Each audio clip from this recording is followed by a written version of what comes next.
What's up, guys? Welcome back to another Destiny 2 Season of the Worthy video. In today's video, I'll be going over the changes to the Ophidian Aspect exotic for the Warlock.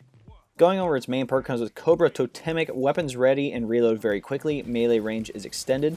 And according to the 2.8.0 update, it now increases the lunge range for all Warlock melee attacks even if the ability is on cooldown. Now, how to obtain this exotic, basically it's a random drop from the game world, or if Xur is selling it, you can pick it up that way as well. So basically it gives you three things here, right? Weapons ready. Okay, so basically every weapon that you have has basically a small version of quick draw on it. Reload very quickly. You get increased reload speed for all weapons across the board. And your melee range is extended whether you have a charged melee or not, which means you can melee from farther away. Now in this video I really didn't want to cover anything PvE or gambit wise, just because I think we all understand that the top PvE exotics are already out there. People are going to be using them. Anything like Crown of Tempest for Stormcaller or Phoenix Protocol for Well of Radiance. Like, we already have those established exotics. My question is this thing considered now top tier when it comes to PvP? Now the build I was just using Stormcaller, Top Tree, and Suros Regime. This was right before people realized that Suros was really good and Hard Light, because everybody started using Hard Light a lot right at the beginning of the season, obviously. And then I ended up rocking my Last Man Standing. It's a Rampage opening shot. Stability Masterwork. It's not a complete god roll, but I do enjoy using it for PvP. It's a good time. You know, I don't have a great Mindbender roll yet, so I'm definitely on that grind. But I think when it comes to PvP, I think we all know the top exotic here is Transversus Steps, which better slide distance, increased sprint speed, reload while sprinting. There's a lot of benefits there.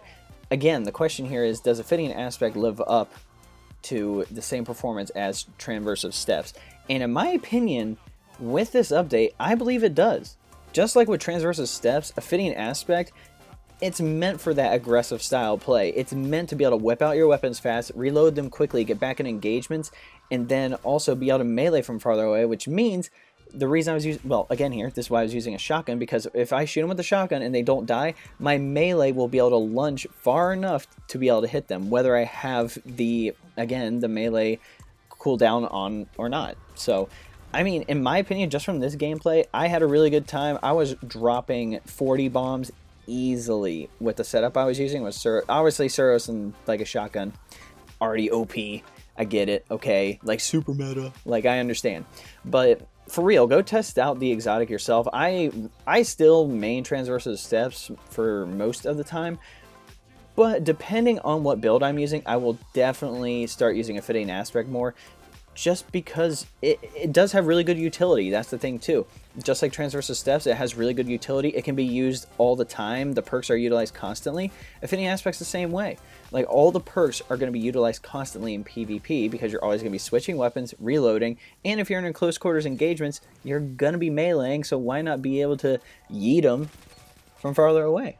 Just to summarize, so everybody has made it clear, I think Ophidian Aspect now hits the same tier as Transversus Steps for PvP. Highly recommend trying it out. I would definitely use a shotgun versus any other weapon. Actually, I would say any close quarters weapon would probably do, just because, again, if you want to be able to utilize that melee lunge, that would be good as well. But other than that, you could pair it with like a sniper as well. And if you already have a sniper that has snapshot, you basically give it a mini version of quick draw. If you have something like, oh, I don't know, a god roll beloved, you already get quick draw and snapshot. Why not make it even more like snappy? Might as well go for that, right?